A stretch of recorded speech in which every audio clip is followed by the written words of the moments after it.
Assalamualaikum warahmatullahi wabarakatuh. Salam olahraga jaya. Perkenalkan, nama saya Novaldira. Saya adalah mahasiswa PPG dalam jabatan Universitas Muhammadiyah kategori 1 angkatan kedua. Dalam video ini, saya melaksanakan best practice di SMK Negeri 19 Samarinda. Tujuan yang ingin dicapai adalah menerapkan model pembelajaran cooperative learning tipe STAD pada materi senam lantai, aktivitas guling depan, dengan berbantuan media pembelajaran PowerPoint atau Canva dan teks narasi serta video pembelajaran. Baik, selamat menyaksikan video saya.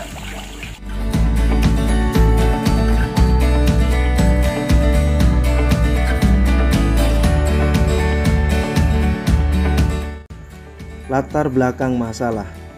1. Kurangnya motivasi yang diberikan guru kepada peserta didik terkait manfaat yang diperoleh ketika bisa melakukan senam lantai. 2. Metode pembelajaran yang kurang tepat. 3. Ada faktor eksternal dan internal. 4. Peserta didik menganggap senam lantai adalah materi yang sulit. 5. Bukan kategori olahraga permainan.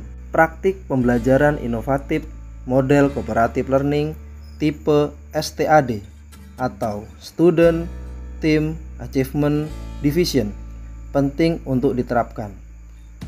Model pembelajaran cooperative learning tipe STAD ini dinilai cocok untuk meningkatkan pemahaman dan keterampilan peserta didik dalam materi senam lantai, aktivitas guling depan, karena 1. Peserta didik dapat bekerjasama dalam mencapai tujuan dengan menjunjung tinggi norma-norma kelompok. 2. Peserta didik menjadi lebih aktif, membantu dan memotivasi semangat untuk berhasil bersama. 3. Peserta didik aktif berperan sebagai tutor sebaya untuk lebih meningkatkan keberhasilan kelompok. Peran dan tanggung jawab saya pada praktik ini. 1. Sebagai pengajar. Guru sebagai pengajar adalah guru mengajarkan ilmu kepada peserta didiknya dengan menyampaikan materi pada proses pembelajaran menggunakan strategi dan metode tertentu yang tujuannya agar peserta didik mampu dengan jelas memahami dan mempraktikkan materi yang disampaikan. Dalam hal ini, saya sebagai guru berusaha semaksimal mungkin menyampaikan materi senam lantai, aktivitas guling depan dengan baik, agar mudah dipahami dan dipraktikkan oleh peserta didik saya. 2. Sebagai pembimbing. Guru sebagai pembimbing adalah guru membimbing siswa agar dapat menentukan berbagai potensi yang dimilikinya sebagai bekal mereka, membimbing siswa agar dapat mencapai dan melaksanakan tugas-tugas perkembangan mereka, sehingga dengan ketercapaian tersebut ia dapat tumbuh dan berkembang sebagai manusia ideal yang menjadi harapan setiap orang tua dan masyarakat. Dalam hal ini, saya sebagai guru melihat potensi peserta didik, kemana arah yang tepat agar potensi yang peserta didik miliki dapat berkembang secara maksimal. 3. Sebagai fasilitator. Guru sebagai fasilitator berperan dalam memberikan informasi terkait ilmu pengetahuan atau materi pembelajaran. Hal itu merupakan bagian dari layanan yang guru berikan agar peserta didik mudah mengikuti proses pembelajaran. Dalam hal ini, saya sebagai guru memfasilitasi apabila peserta didik menemui kendala terkait informasi, materi senam lantai, aktivitas guling depan. 4. Sebagai motivator. Proses pembelajaran akan berhasil manakala siswa memiliki motivasi dalam belajar. Oleh sebab itu, guru perlu menumbuhkan potensi belajar siswa. Untuk memperoleh hasil belajar yang optimal, guru dituntut kreatif membangkitkan motivasi belajar siswa. Dalam hal ini, saya sebagai guru berupaya memotivasi peserta didik agar giat mengikuti pembelajaran, agar dalam proses penilaian kelak dapat meraih hasil yang maksimal. 5. Sebagai penilai. Guru sebagai penilai berperan untuk mengumpulkan data atau informasi tentang keberhasilan pembelajaran yang telah dilakukan. Dengan melakukan penilaian, maka guru akan mengetahui atau menentukan keberhasilan siswa dalam mencapai tujuan pembelajaran. Dalam hal ini, saya melakukan evaluasi atas proses pembelajaran peserta didik agar saya mengetahui sampai sejauh mana peserta didik menyerap materi yang telah saya berikan. Tantangan untuk mencapai tujuan. 1. Waktu. Durasi waktu pembelajaran PJOK dinilai sangat terbatas. 2. Kemampuan penguasaan materi peserta didik berbeda-beda. Terkait masalah ini, guru mengamati peserta didik yang belum mampu memahami atau mempraktikkan gerakan senam lantai. 3. Tampilan PowerPoint kurang menarik. Tampilan PowerPoint yang kurang menarik dapat berpengaruh terhadap semangat belajar peserta didik di kelas. 4. Kondisi cuaca. Kondisi cuaca dapat berubah-ubah tanpa kita sadari, dan kondisi tersebut dapat mengganggu proses pembelajaran. Yang terlibat adalah 31 peserta didik dari kelas 10 Multimedia 1 dan guru pendidikan jasmani, olahraga, dan kesehatan. Langkah-langkah atau strategi yang dilakukan untuk menghadapi tantangan di atas adalah: 1. Mengatur waktu sebaik mungkin agar semua materi dapat tersampaikan kepada peserta didik. 2. Guru melaksanakan proses pembelajaran dengan memberikan atau mencontohkan materi yang sudah dipahami dan dipraktikkan oleh peserta didik. 3. Guru menjadi pemeran utama dalam video pembelajaran.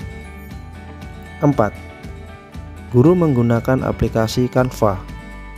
5. Guru memiliki rencana antisipasi agar dapat melaksanakan pembelajaran di tengah kondisi cuaca yang tidak bersahabat. Sumber daya atau materi yang diperlukan untuk melaksanakan strategi ini adalah: 1. Berdiskusi dengan kepala sekolah, rekan guru, pakar atau ahli. 2. Kuota dan device yang mendukung pelajaran. 1. Laptop. 2. LCD. 3. Kun. 4. Pipa halang rintang. 5. Matras. 6. Stopwatch. Dan 7. Peluit. Dampak dari aksi yang dilakukan. 1. Adanya perubahan pola berpikir peserta didik dari berpikir mandiri kepada kerjasama kelompok. 2. Peserta didik menjadi siswa yang aktif memotivasi peserta didik lainnya untuk berhasil bersama. 3.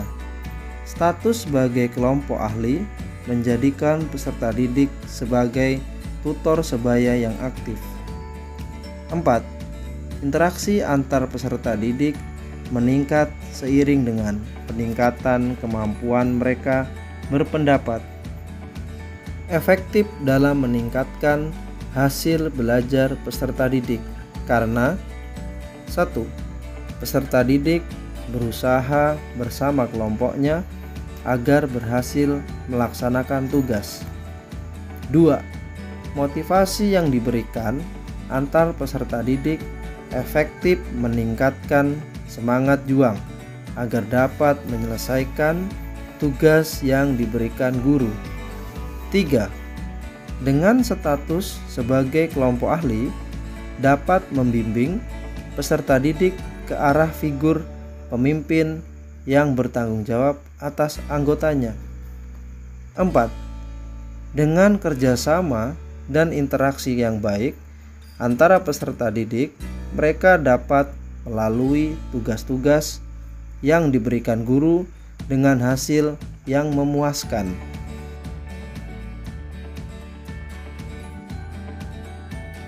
Assalamualaikum warahmatullahi wabarakatuh.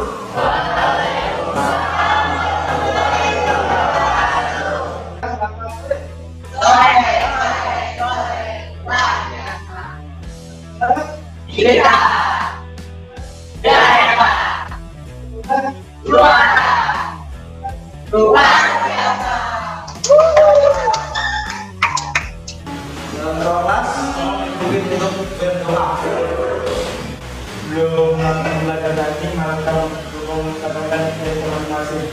Udah mulai. Misal apa? Yuli, Saskia. Ya, anak-anak untuk siswa yang hafal nanti sampaikan ke wali kelas ya.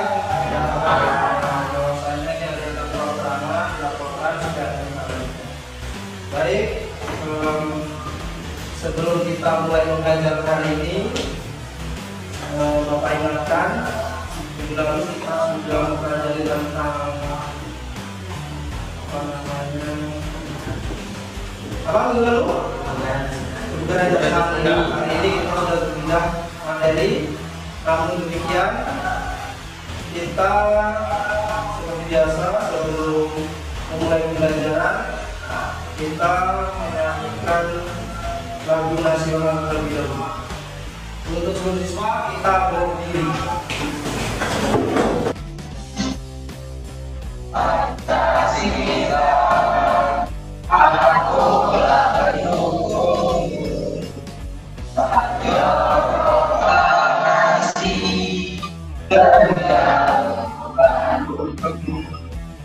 Pancasila.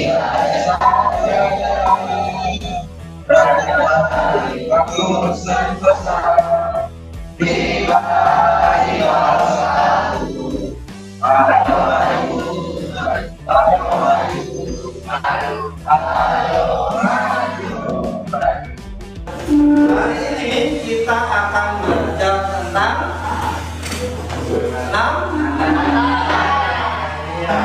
jadi di depan sini Bapak sudah siapkan slide ya.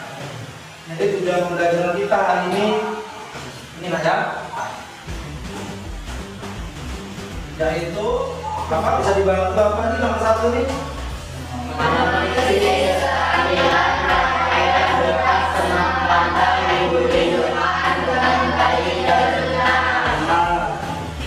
Guling di depan ya, sudah pernah kan biasanya ya? Kemudian setelah kita menganalisis, kita akan mempraktekannya. Nih, poin yang kedua, apa nih? Mempraktekan.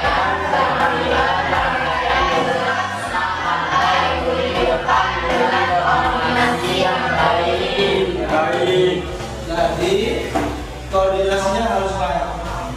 Kenapa dibilang koordinasinya harus baik? Karena melibatkan anggota kan, jadi nggak cuma satu anggota tim saja, tapi berbagai macam anggota kita. Nah, nih motivasi nanti. Nah, jadi ini ada istilah dari Julius Caesar, Veni Vidi Vici. Saya datang, saya lihat, saya taklukkan. Jadi istilah yang sangat berlebihan sekali. Ini adalah contohnya. Ini adalah Kak Juwis. Nah, mungkin ada yang mengenalnya. Kak Juwis ini adalah alumni SMK Negeri 19 yang saat ini berada di negara Oman. Tepuk tangan. Jadi Kak Juwis ini berada di negara Oman dalam rangka mengikuti turnamen usia 21 tahun. Nah, di sini ada video pembelajaran sudah Bapak buat, tolong diamati. Misalkan ada pertanyaan, silakan bertanya.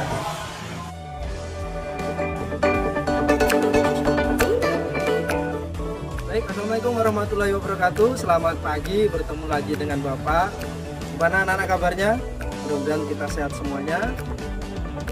Hari ini kita akan belajar tentang senam lantai. Baik, sesuai informasi yang Bapak telah berikan tadi, kita akan mulai praktek senam lantai. Mari kita lihat. Sebelum kita lanjut, ada pertanyaan? Ya, silakan. Bapak Kamil. Jadi kan habis roll ball itu kita harus berdiri aja. Nah, biar kita bisa berdiri habis roll ball itu gimana? Ya, baik. Pertanyaannya bagus sekali. Ini mungkin akan jadi pertanyaan sebagian besar dari cewek ya. Nah, jadi yang harus dilakukan adalah pada saat awalan ketika kita ambil nafas seperti itu dan turun, ya. Pada saat tentu kita menyentuh matras, kedua tangan ini dan kaki mendorong kita. Mendorong badan kita supaya apa? Supaya berguling dan berdiri secara otomatis. Apabila kita tidak melakukan dorongan tangan dan dorongan kaki, ya kan, itu akan susah berdiri. Ya enggak? Logikanya kan seperti itu ya. Ya kayak bola kan? Nah, bola kalau tidak ada yang mendorongnya tidak akan dia berguling, betul nggak? Ya, ini pembagian kelompoknya. Kalau diamatnya anak-anak, ini kelompok 1. Kelompok 1 sudah. Coba kelompok 1 katakan nomor laporannya. 1, 2, 3, 4 orang saja. Nah, nanti seperti biasa Bapak sudah siapkan LKPD, lembar penilaian peserta didik. Ini akan diisi oleh masing-masing kelompok. Ya kan? Nanti kita isi di akhir pembelajaran. Paham? Untuk kelompok silakan maju ke depan. Ini satu kali.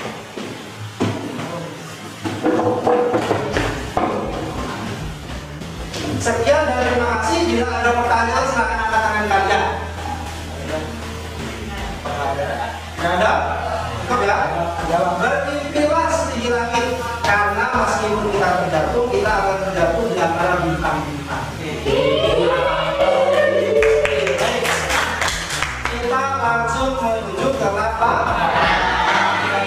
Anak berdiri, kita menuju ke lapang. Hadap kanan, gerak.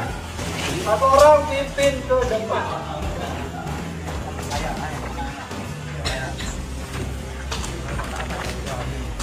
Kemana sampai biasanya sama Bapak? Kita pemanas saja karena sudah sore. Kita langsung dilakukan saja. Yo, tangannya di pinggang. Oke, pinggang masing-masing kan? Ya. Hitung sama-sama. 1, 2,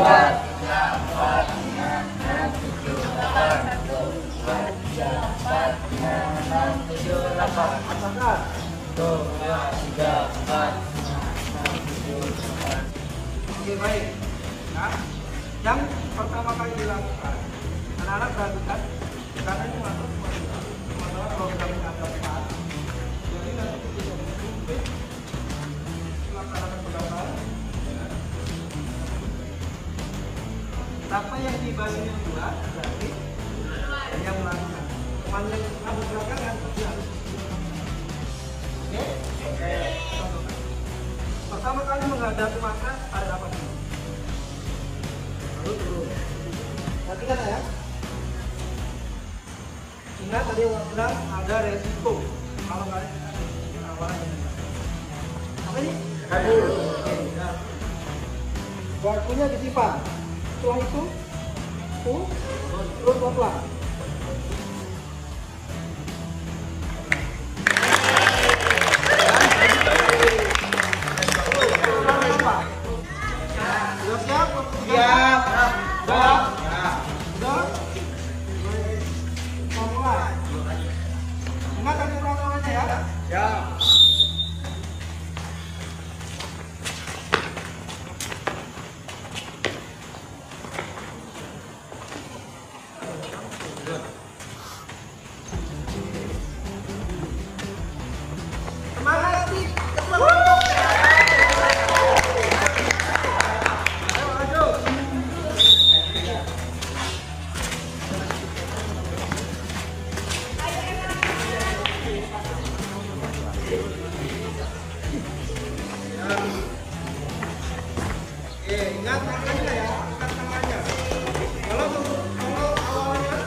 perhatian ya. Iya.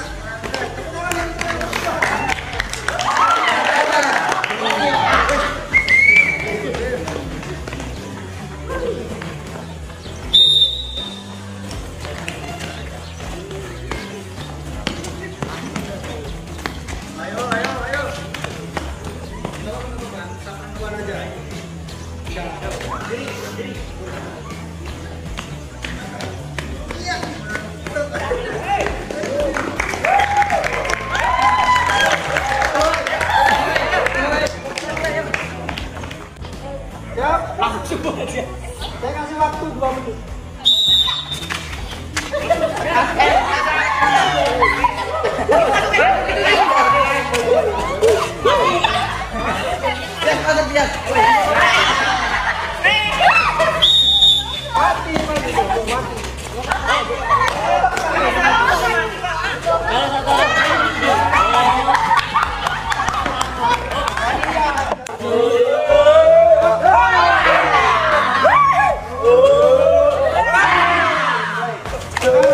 Ketua kelompok ambil LKPD-nya, kemudian berkumpul dengan kelompoknya dikerjakan LKPD-nya. Ayo, sekarang kalian di sini duduk di tempat masing-masing sesuai kelompok masing-masing.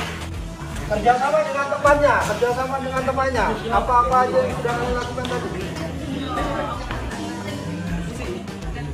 Ya, yang sudah kumpul sama Pak. Kelompok 2. Tepuk tangan untuk kelompok 2. Nah, yang terakhir kelompok 4. Tepuk tangan untuk kelompok 4.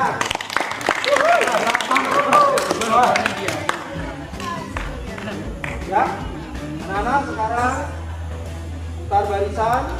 Ya, posisi dulu saja, hadap ke Bapak. Barisan tapi yang rapi. Ayo, gimana supaya barisannya rapi? Minggu depan kita bertemu lagi dengan materi baru. Ya, materinya adalah sepak bola. Ya, mungkin silahkan searching di Google, di YouTube bagaimana cara teknik bermain sepak bola. Baik, nomor apa cukup. Tetap olahraga, tetap sayangi orang tua, jangan gantungan cita-cita setinggi mungkin, karena kalau kita jatuh, kita akan jatuh di antara kita. Oke, baik, sebelum pulang, ketua kelas dipimpin kakinya, dipimpin berdoa. Pulang, pulang,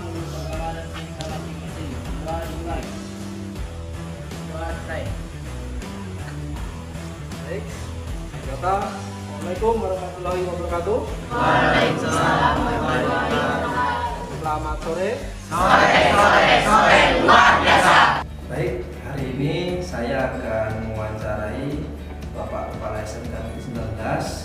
Saya akan meminta tanggapan beliau tentang model pembelajaran yang sudah saya terapkan di SMK 19. Kepada beliau kami persilakan.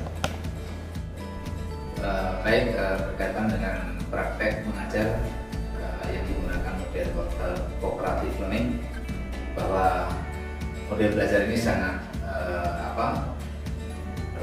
bisa katakan lebih aplikatif karena bisa mengakomodir berkaitan dengan kemampuan peserta didik.